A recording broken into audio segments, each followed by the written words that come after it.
اعوذ باللہ من الشیطان الرجیم بسم اللہ الرحمن الرحیم۔ تمام سننے اور دیکھنے والوں کو السلام علیکم۔ آپ دیکھ رہے ہیں روحیل وائس چینل۔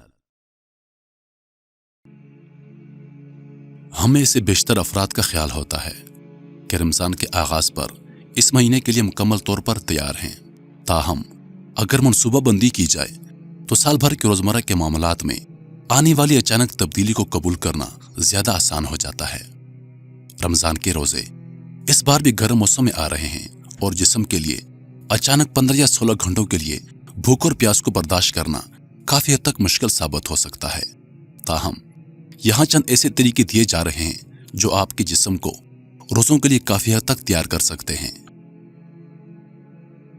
کھانے کا استعمال مناسب یا معتدل مقدار میں کھانا شروع کر دیں اور بہت زیادہ خوراک یہ سوچ کر استعمال نہ کریں کہ رمضان کا آغاز ہو گیا ہے۔ در حقیقت ایسا کرنے سے آپ کی بھوک بڑھتی ہے اور روزے کے دوران بھوک کو برداشت کرنا زیادہ مشکل ہو جاتا ہے۔ جنک فوڈ سے گریز۔ عام طور پر آپ عام دنوں میں ناشتے، دوپہر اور رات کے کھانے کے عادی ہوتے ہیں، اور اگر آپ اس سے ہٹ کر بھی منہ چلانے کے عادی ہیں تو اس سے گریز کریں، کیونکہ رمضان کے دوران آپ کے کھانے کے اوقات 2 وقت یعنی سحر اور افطار تک محدود ہو جاتے ہیں، اور اگر آپ ان سے ہٹ کر جنک فوڈ اپنے جسم کا حصہ بنائیں گے تو خوراک کی تعداد ایک ہی رہ جائے گی۔ کافی کے استعمال میں کمی۔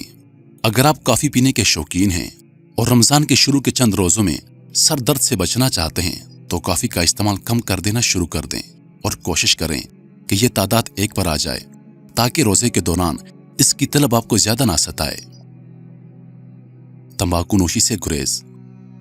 ایسے تمباکو نوش جو رمضان میں بغیر کسی تیاری کے ساتھ داخل ہوتے ہیں انہیں کئی طرح کے تجربات ہو سکتے ہیں، جیسے چڑچڑاپن، غصہ، مختلف چیزوں پر غصہ مرکوز کرنا وغیرہ وغیرہ۔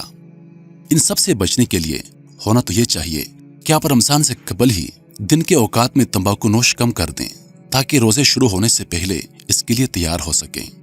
تاہم اگر ایسا نہیں کیا تو رمضان کے دوران رات کو بھی کچھ دن اس سے گریز کرنے کی کوشش کریں۔ ہو سکتا ہے کہ مبارک مہینہ اس بری عادت سے نجات دلانے کا باعث بن جائے۔ جلد ناشتہ کرنا۔ رمضان کے دوران ہم بہت جلد اٹھتے ہیں تاکہ سحری کر سکیں، اور سحری کو چھوڑنا کسی صورت بھی درست نہیں ہے۔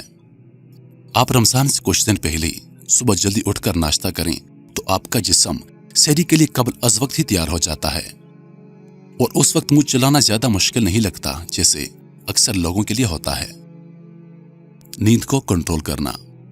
اگر تو آپ تاخیر سے سونے اور دیر سے اٹھنے کے عادی ہیں تو اس کو ریگولیٹ کرنا شروع کر دیں، کیونکہ رمضان کے دوران آپ کو سحری کے لیے جلد اٹھنا ہوتا ہے۔ اس کے لیے یا تو جلد سونے کی عادت اپنانے کی کوشش کریں، یا دوپہر کا کلولا یا رات کو سونے کے بجائے سحر کے بعد ہی سونے کو عادت بنا لیں۔ نیند کی کمی سے ہونے والے 16 نقصانات۔ ذخیرہ رمضان سے قبل ہی کھانے کی منصوبہ بندی آپ کو متعدد مشکلات سے بچا سکتی ہے، خاص طور پر رمضان کے پہلے ہفتے کے دوران جب آپ اپنے معمولات میں ایڈجسٹ ہونے میں مصروف ہوتے ہیں۔ رمضان کے اولین ہفتے کے لیے اپنے سحر اور افطار کا مینیو پہلے سے تیار کر لیں۔ اس اجزاء کی فہرست مرتب کریں جن کی ضرورت پڑ سکتی ہے، اور انہیں اس وقت ہی خرید کر لے آئیں جب آپ کا جسم توانائی سے بھرپور ہوتا ہے۔ رمضان سے پہلے روزے رکھنا۔ خود کو رمضان کے لیے تیار کرنے کے حوالے سے اس سے زیادہ اچھا طریقہ کار کیا ہو سکتا ہے کہ آپ پہلے سے ہی اس کی مشق شروع کر دیں۔ اگر رمضان سے کچھ دن پہلے آپ کچھ روزے رکھ لیں تو رمضان کے معمولات کو اپنانے میں کافی مدد ملتی ہے۔ اس سے آپ کو گزشتہ سال کسی وجہ سے روزہ نہ رکھ پانے کا کفارہ ادا کرنے کا موقع بھی مل جاتا ہے۔ اگر آپ کو کسی وجہ سے ذیابیطس اور بلڈ پریشر کی وجہ سے روزہ رکھنے کی صلاحیت پر تشویش ہے تو ڈاکٹر سے فوری طور پر رجوع کیجیے۔